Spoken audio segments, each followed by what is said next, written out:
시냇가에 심은 나무, 그 시냇가에 심겨진 나무를 살며시 바라보시겠습니까? 어떤 느낌이 들까요? 참 평화로운 모습을 나타낼 때, 그리고 안정을 필요로 할 때 사용되어지는 언어가 아닐까 생각해 봅니다. 내 영혼을 소생시키시고 의의 길로 인도하시는데 쉴만한 물가로 인도하셔서 자, 너무 우리 사회가 같이 기도하셨듯이 참 이런 얘기 저런 얘기가 너무 난무하고 있어서 상당히 유연하지 못하고 갈팡질팡할 수 있지 않을까. 그래서 우리에게 공급되어지는 것은 우리가 어떻게 선택하느냐에 따라서 시냇가에 심은 나무처럼 될 수도 있고 바람에 나는 겨와 같이 흔들릴 수도 있지 않을까. 그래서 이런 시대에 우리는 흔들리지 않고 시냇가에 심은 나무라고 표현을 했는데 그 시냇물은 무엇을 상징할까요?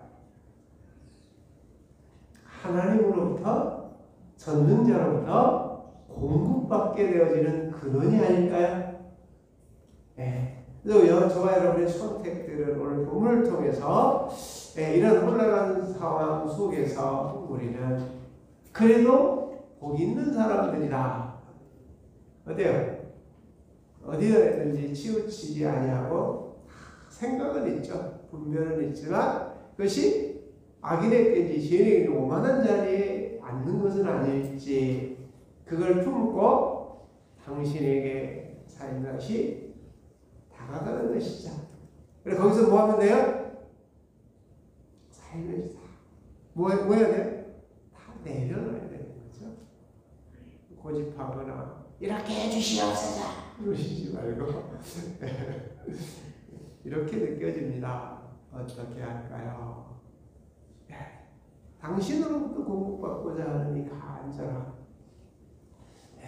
본문은 제가 참 좋아하는 본문이고 같은 맥락의 언어라고 보여지는데 어디와 비슷하냐고 하면 인생들이 희노애락 가운데서 삶에 유연하지 못할 때 여유가 없을 때 무엇인가 이런 혼돈과 공허와 흑암이 있을 때 누구를 찾아요?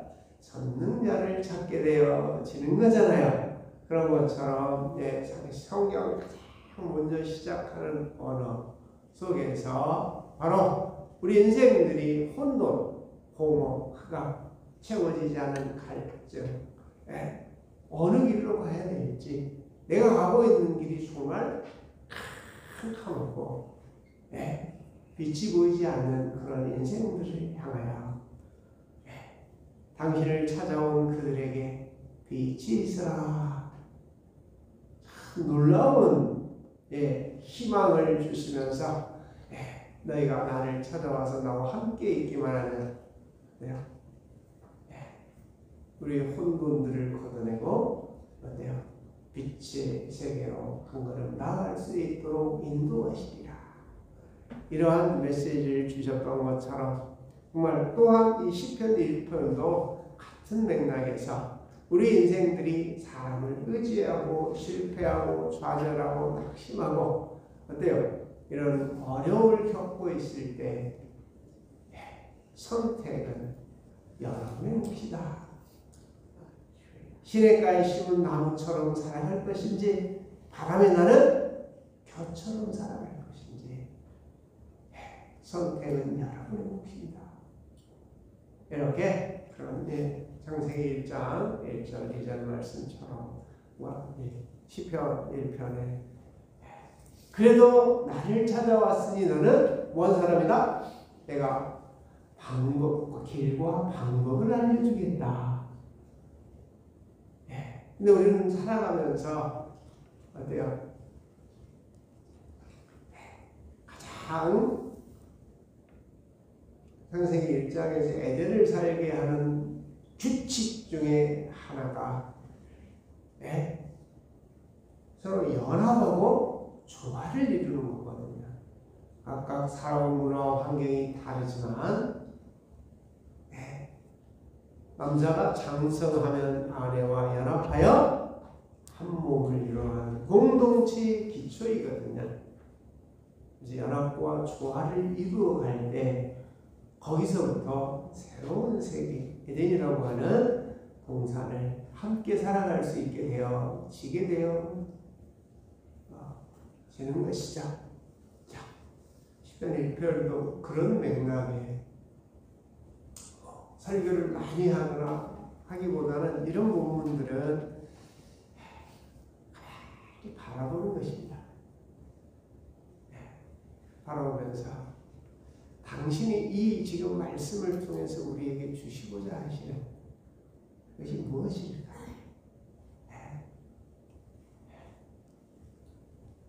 복 있는 사람, 악인의 길을 쫓지 않는다.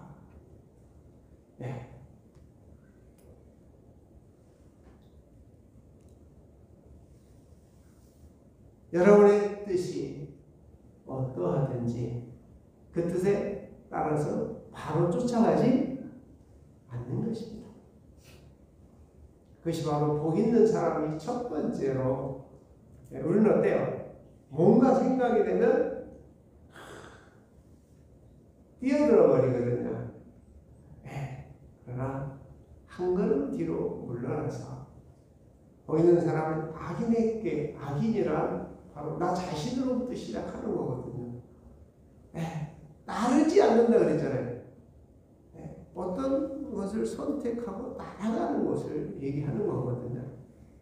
그래서 이 묵상 훈련을 오래 하게 되어지면 뭔가 움직임이 조금 더딘 것처럼 느껴집니다. 오늘 우리 사회는 굉장히 속도가 빠릅니다. 정말 따라가기가 힘들 정도로 빠릅니다. 그럼에도 불구하고 어때요? 전능자께서는 수도파일 줄 알아라. 바로 악인의 길을 뭐하지 않고 따르지 아니하며, 따른다고 하면 바로 따라가는 거잖아요. 그래서 항상 자주 말씀드렸어요. 무엇인가 특별히 감정이 실려서 표현하거나 감정적인 언어가 나가려고 할 때는 제발 스톱하고 숫자 몇 가지만 쉬라고요? 제발 5가지만. 하나, 둘, 셋, 넷, 5. 방금 내가 무슨 말을 하려고 했지? 이 5을 세는 동안에 이 악인의 길을 따르려고 했던 이 생각이 스탑되어 버리면서 내가 무엇을 하려고 했는지도 잊어버려요. 아주 중요한 얘기가 아니거든요. 근데 순간 내 안에 있는 감정이 그걸 악인의 길을 따르려고 했던 거거든요. 근데 이 숫자 5이요. 짧은 시간이지만 악인의 길을 따르지 않을 수 있는 가장 작은 시작이 아닐까. 그래서 묵상하라고 하는 것이 아니라 이 생각을 따르지 않고 쫓아가지 아니하고 스탑할 수 있는 그런 방법이지 않을까요? 우리 사이가 혼란스러워도 마음은 아프고 가슴은 답답하기도 하고 지금 우리가 해야 될 일이 무엇일까? 저 여러분들이 오늘 이런 이 사회에서 이런 혼란한 가운데 우리가 해야 될 일은 무엇일까? 내 생각 속에 다른 사람과 연합한다고 해도 우리는 일단은 따르지 않는 것이죠. 그리고 두 번째가 뭐예요? 거기 같이 합류해서 함께 하지 않는 것입니다. 길에 서지 아니하며 죄인들의 길에 따르지 않고 서지 않고 거꾸로 되어 있긴 하죠. 예. 따르지 않으면 거기가 서 있을 이유가 없잖아요. 근데 이미 이 사람은 뭐 했어요? 따라가고 있는 것이죠. 우리의 지금 감정들을, 우리의 행동의 어떤 기초들이 따르고 서 있고, 그 다음에 가서 뭐 하고 있어요? 앉아 있다는 거예요. 네. 한번 봐보세요. 따라가다가 거기 함께했다가 거기에서 이제 앉았다고 하는 것은 내가 그것들을 이러한 모습들 가운데 자, 이런 사람은 복 있는 사람이다, 복이 없는 사람이다. 네. 자, 시냇가에 심은 나무, 쉴만한 물가에서 있는 나와 그렇지 못하는 이것과 비교를 해서 지금 여러분이 세워져 있는 그곳은 당신이 놀라운 방법으로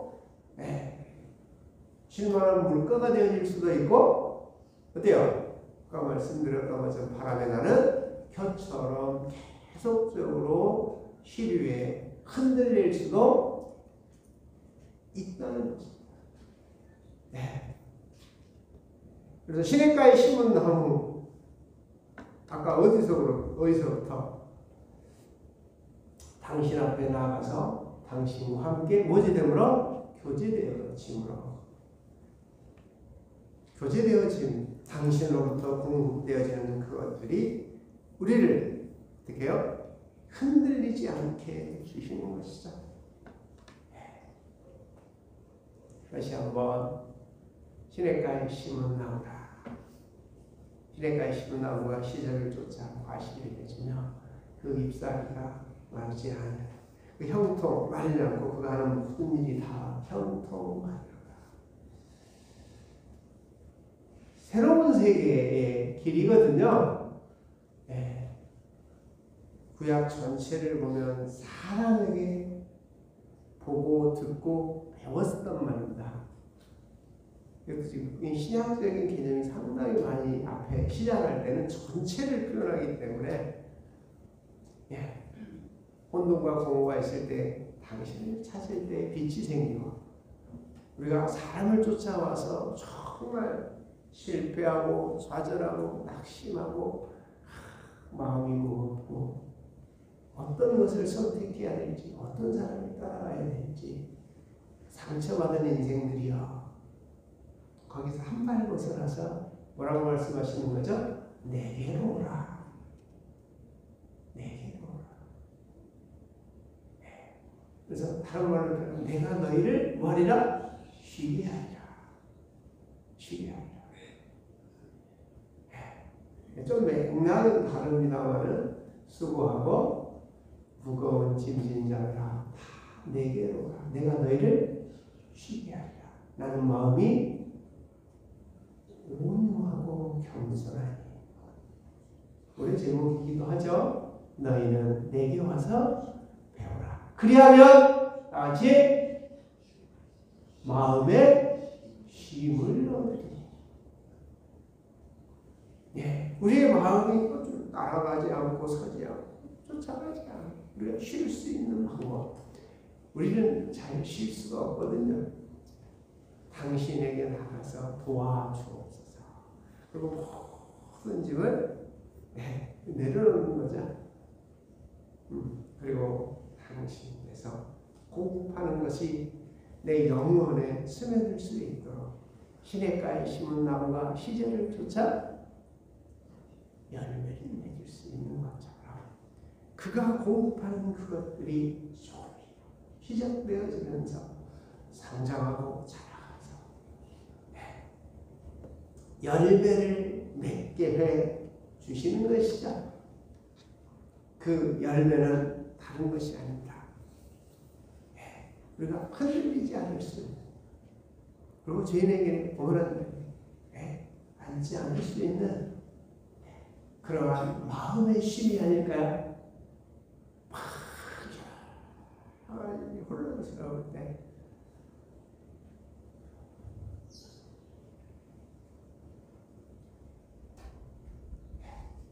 당신 앞에 통째로 내려놓는 거예요. 제가 쓰는 언어 쓰면 그냥 투신이라 그래요.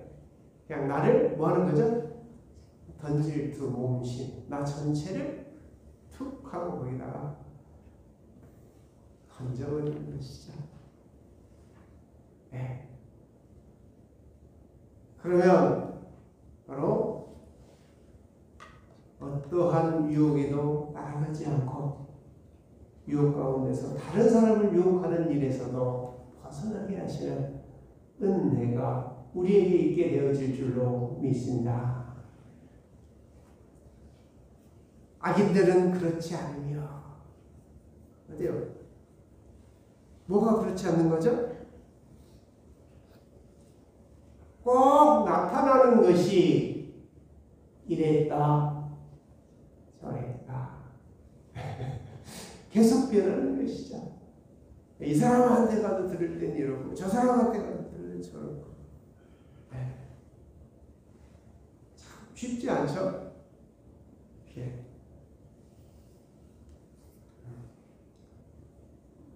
그런 사람들은 심판을 견디지 못할 것이다. 절대로 행한 대로 돌아오게 되어 있습니다. 죄인들은 의인들의 모임에 들지 못하리로다.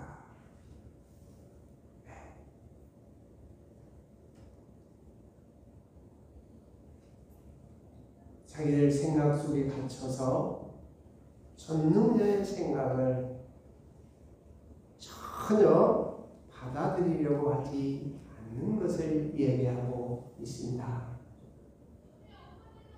네. 의인들은 어때요? 당신께 나아가도록 허락받았고 묵상이란 당신과 깊은 교제를 통해서 당신의 어떤 것들이 공급되어짐으로 인하여 우리가 신의 성품이 나타나게 하여 주시는 삶으로 성장하게 되어져 가는 일들에서 함께 할 수 없다는 것입니다. 물론 그런 생각을 가끔 합니다. 신앙이 좋다고 하는데 어때요?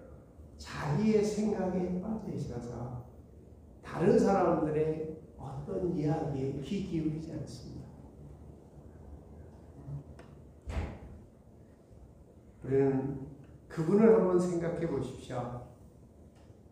우리가 그분과 대화를 하는데 일방적으로 얼마나 많은 이야기를 합니까? 네.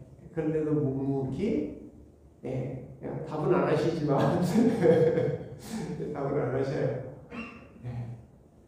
그러나 우리가 배웠던 것처럼 혼돈한 세계 속에서 어때요? 우리의 삶 안에서 우리를 드러내지 않고 숨 쉬듯이 밥 먹듯이 우리의 삶의 모양 속에서 당신과 함께 살아가는 모습들이 보여진다면 어때요? 하늘에 신령한 것들을 은밀한 가운데 여러분 안에 시냇가에 심은 나무가 열매를 맺는 것처럼 당신이 공급하는 은혜와 평강을 통해서 다른 사람들이 보고 나도 그러고 싶다 닮아가게 해주시리라 믿습니다.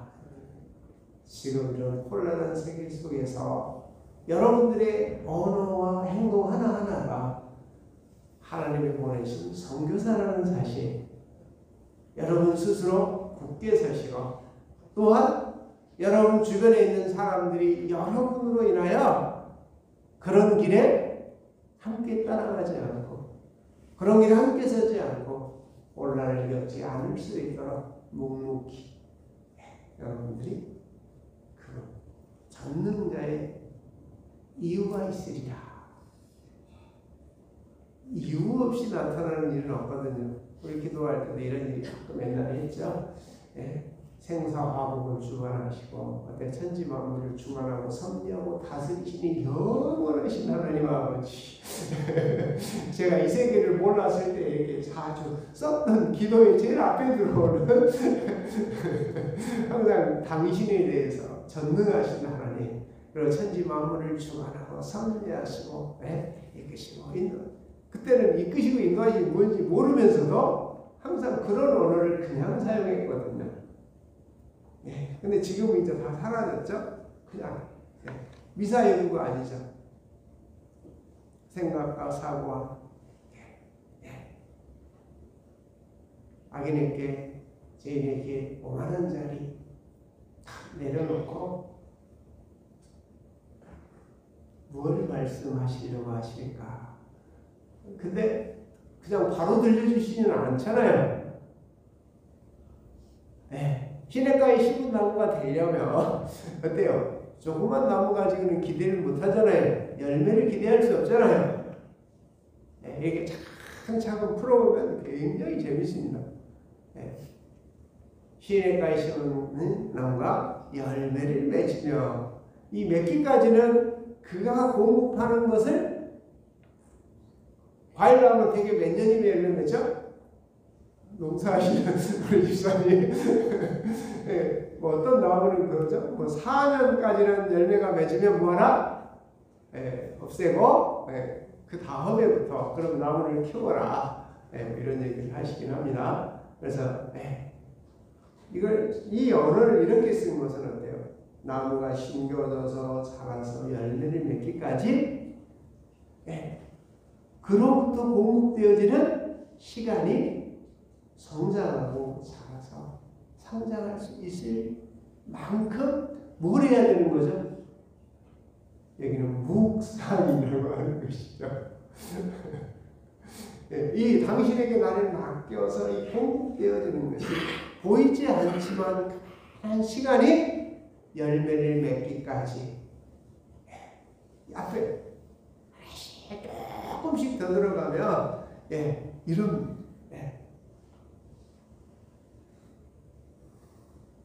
더 재밌는 거, 잎사귀가 마르지 아니함 같으니, 잎사귀가 마르지 않는다고 하는 건 뭐죠?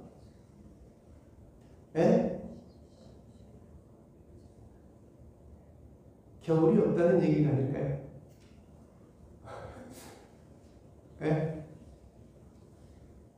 그래서 형통이라고 하는 단어가 어때요? 공급되어지는 시간이 필요하고 그 공급되어질 열매를 맺긴 하는데, 잎사귀가 마르지 않는다고 하는 것은 어때요?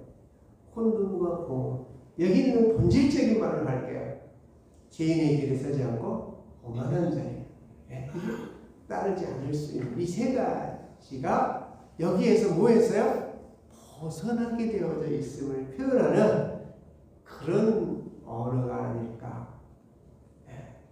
여러분들이 들을 때 지금 언어들이 본질적인 안으로 조금 더 들어가 보면 참 놀라운 언어가 있거든요.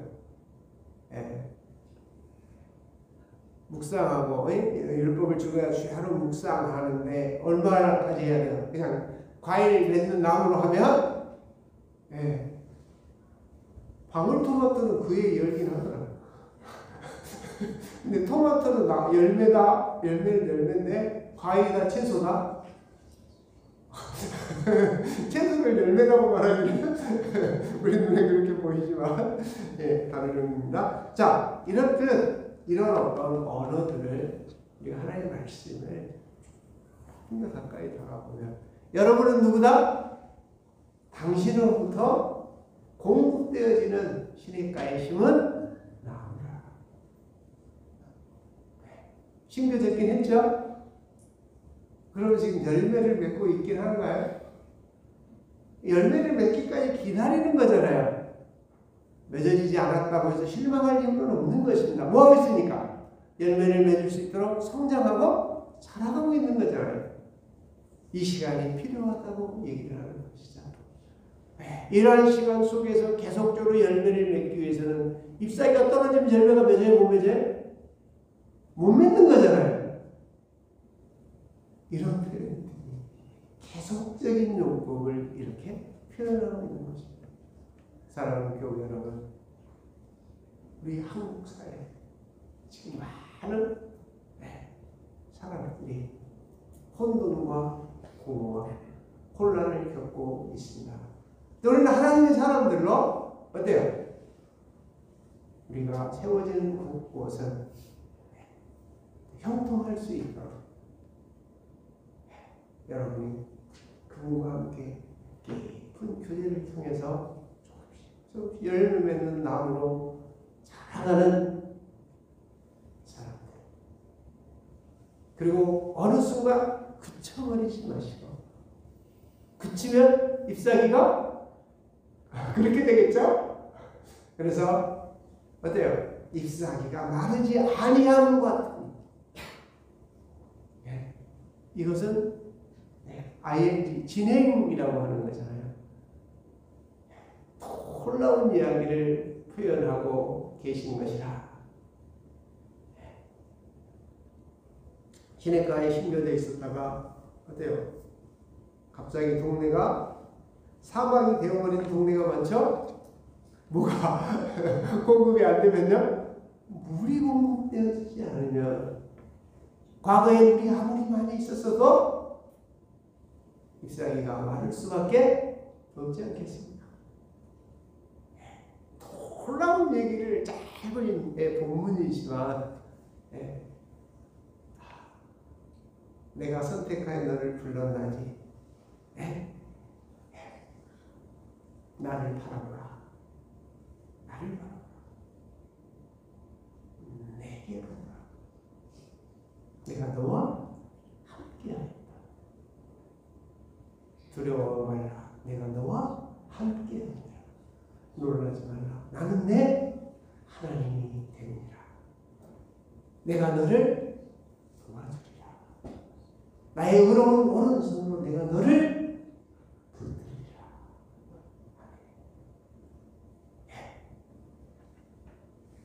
당신의 이끄심과 인도하심. 우리는 이렇게 여호와의 선하심과 인자하심이 어찌 그리 그런지요. 내 삶에서 열매는 언제 맺어요? 1년에 한 번밖에 안 맺는 거죠. 그렇죠? 근데 여기는 몇 번 맺어요? 철을 따라. 이런 것들이 이제 좀 더 말씀에 대한 어떤 이해와 당신이 공급하는 은혜와 어떤 것들에 대해서 인식하기 시작하면, 방금 제가 사용했던 이런 단어들처럼 하나씩 내가 시냇가에 심었는데 언제 열매를 맺어요? 철입니다. 참 놀라운 거잖아요.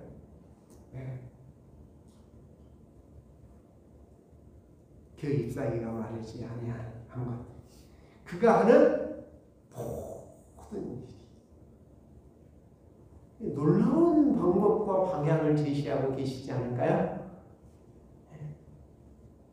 우리는 전능자의 이 방법과 방향을 가르치시는 은혜에 대해서 얼마나 신뢰하고 계실까요?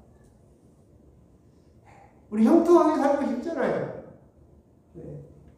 정말 자신 있게 말하고 싶어요. 정말 전능자의 세계를 조금씩만 알아간다고 하면, 근데 조건이 딱 하나 있어요. 일단 너의 생각을 스톱하라. 너의 생각 따라 행동하지 말라. 자꾸 내 생각 따라서 행동하는 것이 굳어져 버리거든요. 그 5만 원짜리 앉아서 나는 이래, 나는 잘하고 있어. 과거에 그런 사람 무슨 말하면 내 생각 속에서 어떤 일은 어떻게, 선한 일을 어떻게 하고 막 이런 것들을 쭉 해가지고 누가 뭐라 그러면 야 나만큼만 하라 그래. 이게 얼마나 오만하고 예. 그래서 다른 사람들이 안 하는 것을 하면서 자기 의에, 여기 봐도 본문에 말하면 복 있는 사람이 되지 못하는 세 가지 중에 어디에 있는 거죠?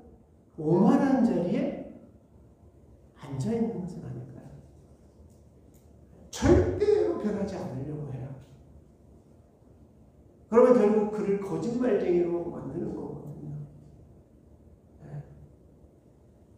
그리스도 안에 있으면 새로운 피조물이에요.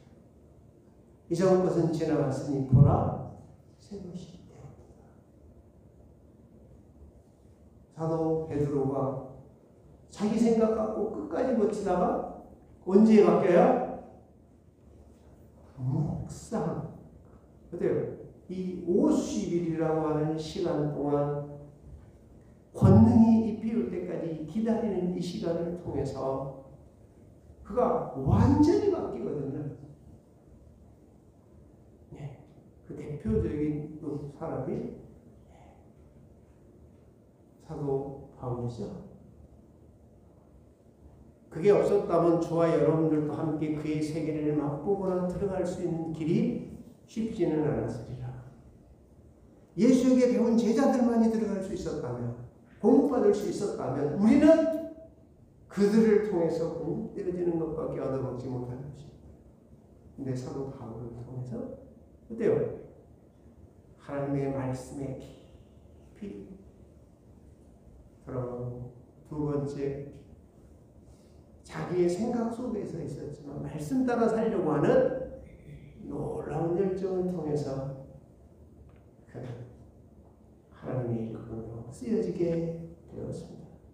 성경을 무려 12권 가까이 지키게 되었습니다. 하나님의 말씀을 대언하는 자로 쓰여지게 되었던 거죠. 어때요? 그의 열매는, 그의 삶을 통해서 표현되어지는 열매는 어때요? 어디 있든지 열매를 맺어서 표현되어진 것을 보았습니다. 그의 삶은 어떤 경우에도 어때요? 감옥에 갇혔어요. 배를 타고 풍랑을 만나서 바다에 빠져.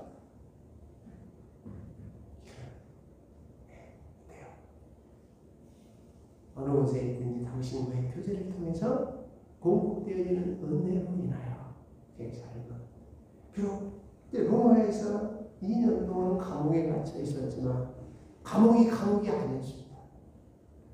사람들은 감옥이라고 하지만 그는 그곳에서 형통했습니다. 하나님께서 주신 그 귀한 사명들을 온전히 감당할 수 있는 최적의 장소, 최고의 환경이었다고 고백하고 있었습니다. 우리의 환경이 어떠하든지 저와 여러분들은 하나님께서 뭘 따라 열매 맺으라고요? 왜 여러분을 시냇가에 심어놨어요? 저를 따라 열매를 맺을 수 있게 하기 위한 것은 아닐까요? 부탁드립니다. 그분과 깊은 교제를 나누십시오. 이럴 때일수록 더욱더 그분의 품에 안겨서 시냇가, 왜?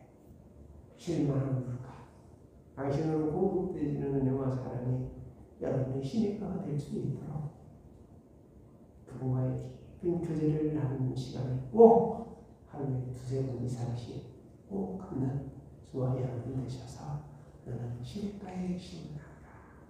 당신께서 인정하고 공급하심으로 인하여 열매를 맺게 해주시는 우리 모두가 되시기를 주님의 이름으로 축원합니다. 기도하겠습니다. 은혜로우신 아버지 하나님 감사합니다. 세상이 혼란하지만 그래도 형통한 길을 살아갈 수 있도록 당신을 알게 하시고 어떠한 일들이 있든지 당신의 품에 살며시 안겨서 공급받는 은혜가 있사오니 감사합니다. 매 순간 당신과 함께함으로 철을 따라 열매를 맺고 잎사귀가 마르지 않는 인생 살아가게 하여 주셔서 당신에게 인정받고